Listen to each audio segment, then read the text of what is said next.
కూటమి ప్రభుత్వ 2 ఏళ్ల విజయోత్సవ సభలో విద్యుత్ శాఖ మంత్రి గొట్టిపాటి రవికుమార్ మాట్లాడుతూ గత వైసీపీ ప్రభుత్వ పాలనను అరాచక పాలనగా అభివర్ణించారు. అందుకే ప్రజలు విశ్వాసంతో కూటమి ప్రభుత్వానికి అధికారాన్ని కట్టబెట్టారు అన్నారు. వెలుగొండ పేరుతో వైసీపీ ప్రచారం చేసి నీరు చుక్క కూడా ఇవ్వలేకపోయారని, వెలుగొండ ప్రాజెక్టును పూర్తి చేసి రైతులకు సాగునీరు అందించడమే కూటమి ప్రభుత్వ లక్ష్యమని చెప్పారు. ప్రాజెక్టు పూర్తి కాకముందే జాతికి అంకితం చేసిన ఘనత వైసీపీ నేతలదని, కూటమి ప్రభుత్వం చేపడుతున్న అభివృద్ధి కార్యక్రమాలను చూసి వైసీపీ నేతలు ఇది తమవేను అని చెప్పుకోవటం హాస్యాస్పదంగా ఉంది అన్నారు. రాష్ట్ర వ్యాప్తంగా కూటమి ప్రభుత్వం అధికారంలోకి వచ్చిన 2 సంవత్సరాల తర్వాత మనం చేసిన కార్యక్రమాలన్నీ కూడా ప్రజల్లోకి తీసుకెళ్లాలనే ఒక మంచి ఉద్దేశంతో ప్రతి జిల్లాలో కూడా ఈ కార్యక్రమం పెడతా ఉన్నారు. ముఖ్యంగా నమ్మకం, అభివృద్ధి, సంక్షేమం అనే దాని మీద మనం ముందుకెళ్తా ఉన్నాం. నమ్మకం అంటే మన ముఖ్యమంత్రిగా మన పార్టీ అధికారంలో లేనప్పుడు ఏదైతే ప్రజలకు హామీ ఇచ్చారో అది అధికారంలోకి వచ్చిన తర్వాత పనిచేసి చూపించడమే నమ్మకం అన్నమాట. ముఖ్యంగా మన జిల్లాకు వచ్చేతలకి ఆ రోజు చంద్రబాబు నాయుడు గారు చెప్పారు, మన అధికారంలోకి వచ్చిన తర్వాత ఇమీడియట్గా మార్కాపురం జిల్లా ఇస్తామన్నారు. అదేవిధంగా అద్దంకిని, కందుకూరుని తీసుకొచ్చి మళ్ళీ ప్రకాశం జిల్లాలో కలుపుతా ఉన్నారు. ఇచ్చిన మాట ప్రకారం ప్రజల మనసులో ఏదైతే ఉందో అది చేయటమే నమ్మకం అన్నమాట. అభివృద్ధి అంటే ఇందాక మనం ఏవి లాంచ్ చేశాం, దాదాపు 4,000 రూపాయలు పెన్షన్ చేశాం 3,000 నుంచి. అదే కాకుండా ఆ రోజు చెప్పడం జరిగిందనమాట, ఏప్రిల్ మే మాసాలకు సంబంధించిన పెన్షన్ 7,000 కూడా కలిపి ప్రజలకు ఇస్తామని చెప్పాం. అది చేశాం. ఈ దేశంలో ఎక్కడ ఇవ్వనన్ని పెన్షన్లు 65 లక్షల పెన్షన్లు 33,000 కోట్ల రూపాయలు ఖర్చు పెడుతున్న రాష్ట్రం ఏదైనా ఉందంటే అది ఆంధ్ర రాష్ట్రం. చంద్రబాబు గారి నాయకత్వంలో కూటమి ప్రభుత్వం మాత్రమే చెప్పడంలో గర్వంగా ఉంది. అదేవిధంగా చదువు కోసం 10,000 కోట్ల రూపాయలు ఖర్చు పెడుతున్నాం. ఇచ్చిన మాట ప్రకారం డిఎస్సి ఉద్యోగాలు ఇచ్చాం, 16,000 ఉద్యోగాలు ఇవ్వడం జరిగింది. మహిళలకి గ్యాస్ కనెక్షన్లు 3 ఉచిత గ్యాస్ కనెక్షన్లు ఇస్తామని చెప్పాం, అది ఇచ్చాం. అదేవిధంగా ఉచిత ప్రయాణం అని చెప్పాం, అది చేస్తా ఉన్నాం. ఈ కాకుండా అభివృద్ధి చేస్తా ఉన్నాం. వాళ్ళు ఇచ్చిన 5 సంవత్సరాల్లో ఒక్క తట్టమట్టిలో 1 కిలోమీటర్ కూడా తార్ రోడ్డు ఇలా. మనం అధికారంలోకి వచ్చిన తర్వాత R&B రోడ్లు కానీ, డిప్యూటీ సీఎం గారి ద్వారా పంచాయతీరాజ్ రోడ్లు కానీ, వీటితో పాటు ఆగిపోయిన ప్రాజెక్టులు, వాళ్ళ టైంలో విధ్వంసంకి గురైన గుండ్లకమ్మ లాంటి ప్రాజెక్టులకి గేట్లు పెట్టి మళ్ళీ వాటి ద్వారా వ్యవసాయ రంగానికి, అదేవిధంగా చేపల పెంపకదారులకి ఏ విధంగా మనం పనిచేస్తామో మీ అందరికీ తెలుసు. అదేవిధంగా నిన్న ఇలా మార్కాపురం జిల్లా ఇలా మేమందరం కూడా, మంత్రి గారు మేమందరం కూడా, అక్కడ ప్రజలందరూ కూడా చాలా ఆనందంగా ఉన్నారు. ఎందుకంటే ఇచ్చిన మాట ప్రకారం ఆ రోజు ఏదైతే వెలుగొండ ప్రాజెక్టు జగన్మోహన్ రెడ్డి పూర్తి చేయకుండానే జాతికి అంకితం అని చెప్పి ప్రజలను మోసం చేశాడు. మన ప్రభుత్వం అధికారంలోకి వచ్చిన తర్వాత 500 కోట్ల రూపాయలు ఖర్చు పెట్టి సప్లై ఛానల్ ముఖ్యమంత్రి గారు వచ్చే శంకుస్థాపన చేసి ఆ కార్యక్రమం చాలా పెద్ద ఎత్తున జరుగుతుంది. ప్రతి నెల కూడా ఇరిగేషన్ మంత్రి రామానాయుడు గారు ప్రతి నెల కూడా వచ్చి పని పర్యవేక్షించి వెళ్తా ఉన్నారు. అదే కాకుండా ముంపు గ్రామాల ప్రజలు R&R ప్యాకేజీలు ఇవ్వాలి.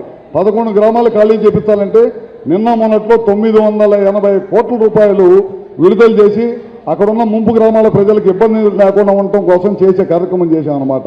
ఈ కార్యక్రమాలన్నీ కూడా ఏ విధంగా చేస్తున్నామో మీ అందరూ కూడా గమనించాల్సిన అవసరం ఉంది. పోయినసారి కూడా 1 ఓటు అని చెప్పి జనంలో దిగాడు జగన్మోహన్ రెడ్డి గారు.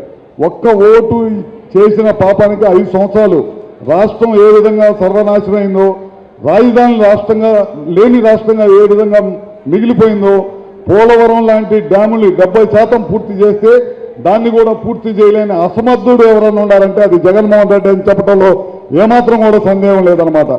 జగన్మోహన్ రెడ్డి విచిత్రమైన పరిస్థితి ఉంది, అతని మనస్తత్వం కూడా విచిత్రమైన పరిస్థితి ఉంది. అధికారం ఇచ్చిన 5 సంవత్సరాల్లో ఉన్నా ఇంట్లో నిద్రపోయాడు. అధికారం పోయిన తర్వాత మన అభివృద్ధి చేస్తుంటే ఇవన్నీ నా టైంలో చేశాను, ఇవన్నీ నాయ అంటున్నాడు. మీరు చూడండి, పోయినసారి మనం స్టీల్ ప్లాంట్ అభివృద్ధి శంకుస్థాపన చేస్తే అది నా టైంలో తీసుకొచ్చానన్నాడు. పోయినసారి కియా ఫ్యాక్టరీ తీసుకొచ్చి చంద్రబాబు నాయుడు గారు ఈ రాష్ట్రంలో వెనకబడిన ప్రాంతం అయిన రాయలసీమ ప్రాంతం అనంతపురం జిల్లాలో కారులు తయారు చేసే కంపెనీ తీసుకొస్తే అది మా నాన్న టైంలో తీసుకొచ్చానన్నాడు. మన ఇనేవాళ్ళు ఉంటే స్వతంత్రం కూడా మా తాత టైంలో తీసుకొచ్చారని చెప్తాడనమాట. జగన్మోహన్ రెడ్డి తీరది. ఎప్పుడు కూడా ఇంట్లో నుంచి అధికారం వస్తే ఇంట్లో నుంచి బయటికి రాడు, అధికారం వచ్చిన తర్వాత మనం పనిచేసి ఇవన్నీ నేను తీసుకొచ్చానని చెప్తా ఉంటాను అనమాట. అందుకని తస్మత్ జాగ్రత్తగా ఉండాల్సిన అవసరం ఉంది. ఒక్కసారి 5 సంవత్సరాలు అధికారం ఇస్తే నీ రాష్ట్రాన్ని సర్వనాశనం చేసి అభివృద్ధిని మొత్తం ప్రజలకు దూరం చేసి సంక్షేమం కూడా అరకొర సంక్షేమం ఇచ్చి సంక్షేమం నేనే చేశానని చెప్పి అబద్ధపు మాటలతోటి ప్రజలు నమ్మించే కార్యక్రమాలు చేయడంలో జగన్మోహన్ రెడ్డి పార్టీ జగన్మోహన్ రెడ్డి పార్టీ నాయకులు ఉన్న నేర్పరి మన పార్టీ నాయకుల్లో లేదు. అందుకని మనందరం కూడా జాగ్రత్తగా ఉండాలి. చేయని మనం ఎక్కడ కూడా చెప్పొద్దు, చేయగలిగినవి చెప్పండి, చెప్పేది గట్టిగా చెప్పాలని చెప్పి కూడా మరొకసారి కోరుకుంటూ, చాలామంది మన రైతులు ఉన్నారు, ఇవాళ పొగాకు సమస్య ఉంది, మేమెవరూ పట్టించుకోవట్లేదనే మాట మనసులో ఉంది. కానీ నేను కానీ రామనారాయణ రెడ్డి గారు ఇన్ఛార్జి మంత్రిగా కానీ స్వామి గారి మన ఎమ్మెల్యేలు అందరం కూడా పలుసార్లు ముఖ్యమంత్రి గారి దృష్టికి తీసుకెళ్ళాం. ముఖ్యమంత్రి గారు కూడా కేంద్ర మంత్రి గారితో పలుసార్లు మాట్లాడారు. ఆయన సింగపూర్ నుంచి రాగానే మా అందరికీ చెప్పి ఇమీడియట్గా మీరు 3 రాని మీటింగ్ పెడదామని చెప్పారనమాట. ఎప్పుడు కూడా పట్టించుకోండి. కానీ మనం ఆర్భాటాలకు వెళ్ళాం, అవసరం లేని వాటిని అనవసరంగా ప్రజల్లోకి చెప్పి అనవసరమైన అపోహలు క్రియేట్ చేయడం. మీరు చూడండి, పోయినసారి బ్లాక్బెర్రీ పొగాకు ఉంది, బ్లాక్బెర్రీ పొగాకు అమ్ముడు పోక రైతుల పరిస్థితి ఇబ్బందిగా ఉంటే ఈ దేశంలో బ్లాక్బెర్రీ పొగాకుని కొన్న రాష్ట్రం ఏదైనా ఉందంటే అది ఆంధ్ర రాష్ట్రం చంద్రబాబు గారి నాయకత్వం అనమాట. ఎప్పుడు రైతులకు ఇబ్బంది వచ్చినా అండగా ఉండే ప్రభుత్వం ఏదైనా ఉందంటే అది చంద్రబాబు గారి నాయకత్వంలోనే మాత్రం జరిగింది. ఎవరు కూడా అపోహపడద్దు. ఏదైనా సరే మాకు చేతైనంత వరకు మేము కానీ మా ఎమ్మెల్యేలు కానీ మన పార్టీ నాయకులు కానీ అందరం కూడా కలిసికట్టుగా పనిచేస్తాం, పార్టీని ముందుకు తీసుకెళ్తాం. ఖచ్చితంగా 2029లో మళ్ళీ కూటమి ప్రభుత్వం అధికారంలోకి వచ్చిందాక మేమందరం కూడా పనిచేస్తామని చెప్పి కూడా సభాముఖంగా మీ అందరూ తెలియజేసుకుంటూ, ఇలాంటి కార్యక్రమాలు ఏదైతే ప్రభుత్వం మనకి ఇచ్చిందో ఆ కార్యక్రమాల ద్వారా రాబోయే రోజుల్లో 45 రోజుల పాటు ప్రజల్లో తిరగమని చెప్పి మళ్ళీ ఒక కార్యక్రమం వచ్చింది. తప్పకుండా మనందరం కూడా ప్రతి ఇంటికి వెళ్ళి ఈ సంక్షేమం అభివృద్ధి నమ్మకం కూడా ఇంపార్టెంట్ అనమాట.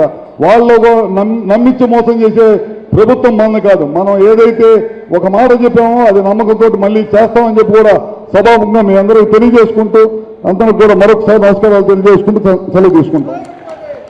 ఆరోగ్యమే మహాభాగ్యం అంటారు, కానీ ఆరోగ్యాన్ని నమ్మకంగా కాపాడే స్థానం ఎక్కడ? ఇది ఒంగోలులో మీకు దగ్గరగా మన Venkataramana nursing home private limited. Caring your life 54 ఏళ్ల విశ్వాసంతో ఇది ఒక హాస్పిటల్ కాదు, ఇది ఒక విశ్వాసం. 3 తరాలుగా వేలాది కుటుంబాలను ఆరోగ్యంగా నిలిపిన ఆదరణ.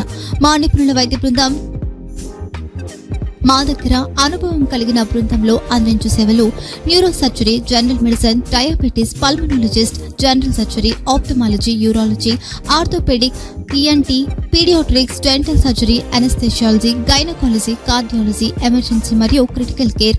ఒంగోలులో ఆరోగ్యానికి ఒక కొత్త శకం ప్రారంభమవుతుంది. వెంకటరమణ ఐ హాస్పిటల్ ప్రారంభించబడింది. కంటి ఆరోగ్యానికి ప్రత్యేక పరిష్కారంగా ప్రభుత్వ ఉద్యోగులు, రిటైర్డ్ ఉద్యోగులు మరియు వారి కుటుంబ సభ్యుల కోసం EHS ద్వారా వైద్యం. క్యాష్లెస్ సేవలు MediAssist, Star, GHPL, Aditya Birla, Bajaj Allianz మరియు ఇతర ప్రముఖ హెల్త్ స్కీమ్లు అందుబాటులో ఉన్నాయి. ఆరోగ్యశ్రీ, డాక్టర్ NTR వైద్య సేవా నిధి అందుబాటులో ఉన్నాయి. చిరునామా RTC బస్ స్టాండ్ ఎదురుగా, Kurnool road, Ongole. Phone number 08592282623, cell number 9100679099. Eye hospital number 9866484770. Website www.venkatramanarsinghome.com. Facebook www.facebook.com/VKRNH. Venkataramana nursing home, 3 తరాల విశ్వాసం, నూతనతతో కూడిన సేవ. మేము కేవలం చికిత్స చేయము, మేము శ్రద్ధ వహిస్తాం, పరిరక్షిస్తాం. సేవ చేయడం మాకు ధ్యేయం.